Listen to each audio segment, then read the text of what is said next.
बिहार कृषि विश्वविद्यालय संशोधन विधेयक 2025। प्रभारी मंत्री कृषि विभाग। मैं प्रस्ताव करता हूं कि बिहार कृषि विश्वविद्यालय संशोधन विधेयक 2025 को पुनर्स्थापित करने की अनुमति दी जाए। प्रश्न यह है कि बिहार कृषि विश्वविद्यालय संशोधन विधेयक 2025 को प्रस्तावित करने की अनुमति दी जाए। जो इसके पक्ष में वे हाँ कहें, जो इसके विपक्ष में ना कहें। मैं समझता हूं पक्ष बहुमत है, प्रस्तावित करने की अनुमति दी गई। प्रभारी मंत्री। मैं इसे पुनर्स्थापित करता हूं। यह प्रस्तावित हुआ। विचार का प्रस्ताव। प्रभारी मंत्री बैठ जाइए। मैं प्रस्ताव करता हूं कि बिहार कृषि विश्वविद्यालय संशोधन विधेयक 2025 पर विचार हो। बिहार विधानसभा की प्रक्रिया कार्य नियमावली के नियम 122(1) के तहत माननीय सदस्य अजय कुमार सिंह का विधेयक के सिद्धांत पर विमर्श का प्रस्ताव प्राप्त हुआ है। अतः सिद्धांत पर विमर्श होने के पश्चात विचार का प्रस्ताव लिया जाएगा। क्या माननीय सदस्य अजय कुमार सिंह अपना प्रस्ताव मूव करेंगे? श्री अजय कुमार सिंह।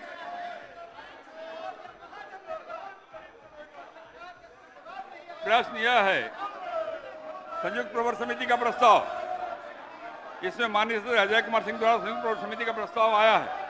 क्या माननीय सदस्य अजय कुमार सिंह अपना प्रस्ताव मूव करेंगे? अपने स्थान पे जाइए, अपने स्थान पे जाइए। बिल में कही गई कोई बात रिकॉर्ड में नहीं जाएगी। पोस्टर हटाइए, कोई बात रिकॉर्ड में नहीं जाएगी। अपने स्थान पे जाइए, अपने स्थान पे बैठिए। प्रवर समिति का प्रस्ताव। क्या माननीय सदस्य अजीत शर्मा द्वारा प्रवर समिति का प्रस्ताव आया है? क्या माननीय सदस्य अजीत शर्मा अपना प्रस्ताव रखेंगे? बोलिए अजीत जी बाबू। अजीत शर्मा जी को माइक दीजिए, बोलिए। कृषि विभाग से संबंधित 10वें प्रतिवेदन और स्वास्थ्य विभाग से संबंधित एकादश प्रतिवेदन की प्रति सदन पटल पर रखता हूं। प्रश्न यह है कि बिहार कृषि विद्यालय संशोधन विधेयक एक प्रवर समिति को इस निर्देश से सौंपा जाए कि अपना प्रतिवेदन सौंपने की तिथि से 3 माह के अंदर दे। जो इसके पक्ष में वे हाँ कहें, जो इसके विपक्ष में वे ना कहें। मैं समझता हूं विपक्ष विपक्ष महोदय प्रस्ताव स्वीकृत हुआ। प्रश्न यह है कि बिहार कृषि विश्वविद्यालय संशोधन विधेयक 2025 विचार हो। जो इसके पक्ष में वे हाँ कहें, जो इसके विपक्ष में वे ना कहें। मैं समझता हूं कि पक्ष बहुमत है, प्रस्ताव स्वीकृत हुआ। अब मैं खंड सौ लेता हूं। अपने स्थान पे जाइए, अपने स्थान पे जाके बैठिए। सदन को चलने दीजिए। ये सारे प्रस्ताव, सारे बिल जनता के हित के लिए हैं। जनता के हित के काम में बाधा मत उत्पन्न करिए। आप सब माननीय सदस्य हैं, बाधा उत्पन्न नहीं करिए। खंड 2 में 2 संशोधन है। क्या माननीय सदस्य समीर कुमार महासेठ अपना संशोधन मूव करेंगे? नहीं करेंगे। क्या माननीय सदस्य अजीत शर्मा अपना संशोधन मूव करेंगे?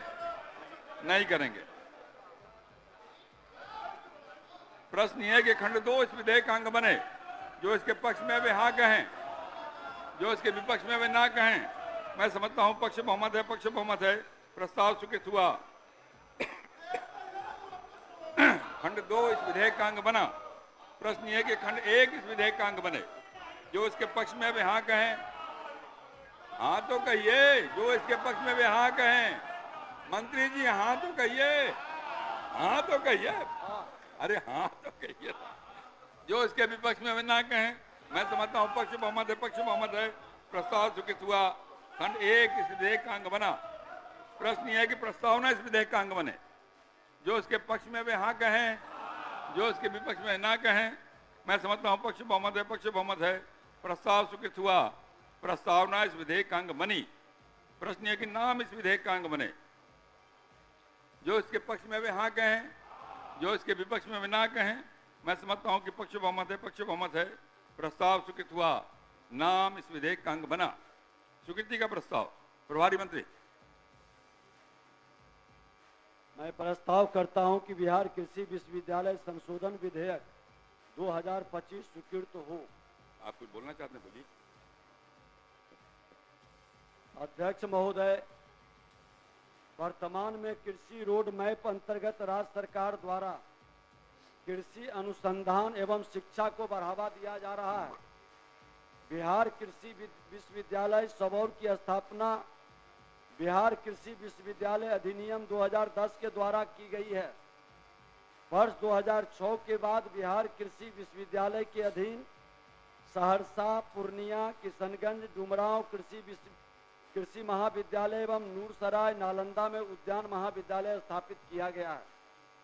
वर्ष 2021 में राज्य सरकार द्वारा पटना में व्यवसाय प्रबंधन महाविद्यालय, आरा में कृषि अभियंत्रण महाविद्यालय तथा सबौर में जैव प्रौद्योगिकी महाविद्यालय की स्थापना की स्वीकृति प्रदान की गई है।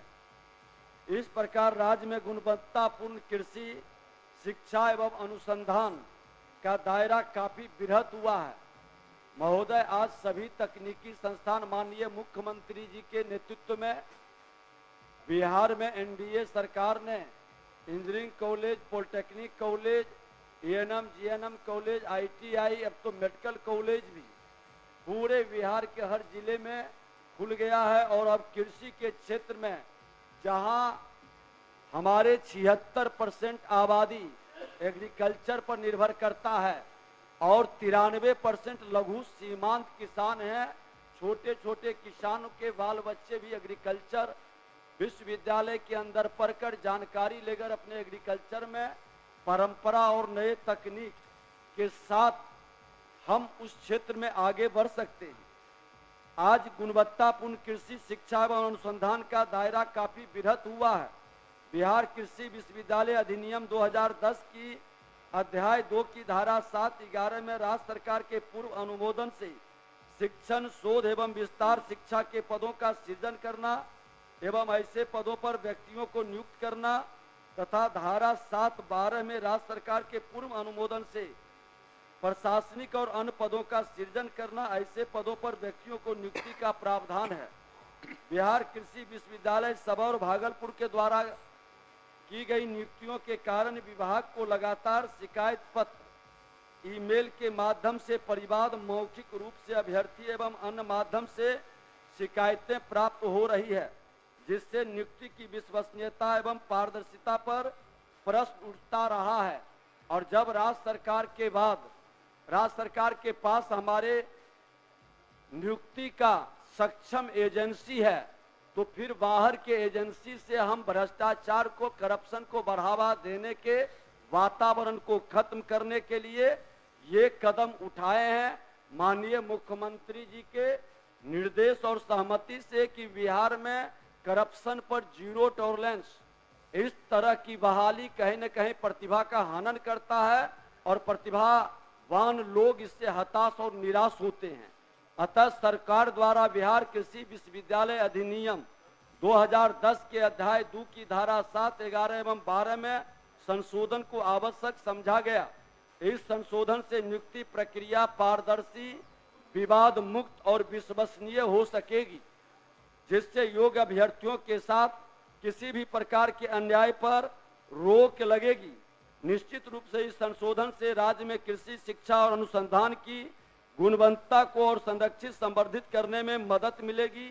महोदय, आपके माध्यम से मैं सदन में प्रस्ताव करता हूं कि बिहार कृषि विश्वविद्यालय संशोधन विधेयक 2010 को जो आज लाया गया है, और एक जानकारी भी महोदय हम दे दें आपको कि आज खरीफ और रबी फसल ये वर्षों से चल रहा था, जिसका हिंदी में अर्थ है खरीफ का शारदीय और रबी का वासंतिक। तो अब शारदीय फसल और वासंतिक फसल का भी शुभारंभ बिहार के अंदर हम लोगों ने किया है, और किसानों के अथक परिश्रम और सरकार के द्वारा चलाई जा रही महत्वाकांक्षी योजनाओं का लाभ अंतिम छोर पर खड़े किसानों तक पहुंचाने एवं आपदा की घड़ी में किसानों को प्राथमिकता के आधार पर त्वरित सहायता उपलब्ध करने का यह परिणाम है कि 2004-05 में कुल खाद्यान्न का उत्पादन 79 लाख मीट्रिक टन से बढ़कर 2023-24 में 231 लाख मीट्रिक टन हुआ है। ये बिहार के मुख्यमंत्री नीतीश कुमार जी के नेतृत्व में एक बड़ी उपलब्धि है। आज चौथा कृषि रोड मैप का ये परिणाम है कि आज हम कई गुना उत्पादन कर रहे हैं। कुल खाद्यान्न उत्पादन में 192% की उल्लेखनीय वृद्धि दर्ज की गई है। कुल खाद्यान्न का प्रति हेक्टेयर उत्पादन 2004-05 में 12.11 क्विंटल पर हेक्टेयर था, जो बढ़कर 2023-24 में 33.86 क्विंटल प्रति हेक्टेयर हो गया है। महोदय, इस प्रकार उत्पादन में हमने 179% की वृद्धि दर्ज की है और बिहार कृषि के क्षेत्र में दूसरे राज्य के लिए एक नए मानक के रूप में और लोग सराहना कर रहे हैं। तृतीय पूर्वानुमान के अनुसार वर्ष 2024-25 में अभी तक 222.68 लाख टन कुल खाद्यान्न उत्पादन दर्शाया गया है, जो अंतिम आकलन में गत वर्ष से अधिक होने की संभावना। तो बिहार विधानसभा की कार्यवाही आप सुन रहे थे और इस बीच कई विधेयकों को पेश किया जा रहा है और विजय सिन्हा को आप सुन रहे थे। हालांकि विपक्ष ने वॉकआउट कर लिया है, विरोध लगातार विपक्ष का जारी है। चलिए आगे बढ़ते हुए कुछ और खबरें आपको बताते हैं। बिहार विधानसभा के मानसून सत्र के तीसरे दिन सदन में मुख्यमंत्री नीतीश कुमार और तेजस्वी यादव के बीच में जोरदार बहसबाजी देखने को मिली। SIR को लोकतांत्रिक नहीं बताते हुए नेता प्रतिपक्ष तेजस्वी यादव इसके खामियां गिना रहे थे। नेता प्रतिपक्ष तेजस्वी यादव ने विधानसभा में कहा कि चुनाव आयोग का काम निष्पक्ष चुनाव कराना है, न कि नागरिकता साबित करना है। इस पर मुख्यमंत्री नीतीश कुमार ने बोलते हुए लालू राबड़ी सरकार की खामियां गिना दी। सीएम नीतीश ने कहा कि अपने माता पिता का कार्यकाल तेजस्वी यादव को याद करना चाहिए। को काम करना चाहिए था, वो ये काम नहीं कर रही, इसका हम इस सदन में हम खंडन करते हैं और ये सच्चाई है महोदय। मतलब चुनाव आयोग का ये कहना है कि हम जो है कंप्लेंट मिला कि बाहरी वोटर आ गए हैं या बाहर के अंदर आ गए हैं, ये उनके न्यूज़ के सूत्रों से मिला। शर्म की बात है कि अभी भी इतना बड़ा ड्राइव SIR का चल रहा है और इलेक्शन कमिश्नर अब तक जो है प्रेस कॉन्फ्रेंस करके अपने पक्ष को नहीं रखे हैं और सूत्रों से खबर मिलती रही है।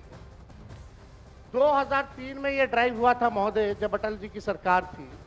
उस समय 1 से 2 साल लगा था इसको करने, और अब ये जाकर के हो रहा है। यानी इन बीच में 2025 और 2003 के बीच में कई चुनाव हो गए।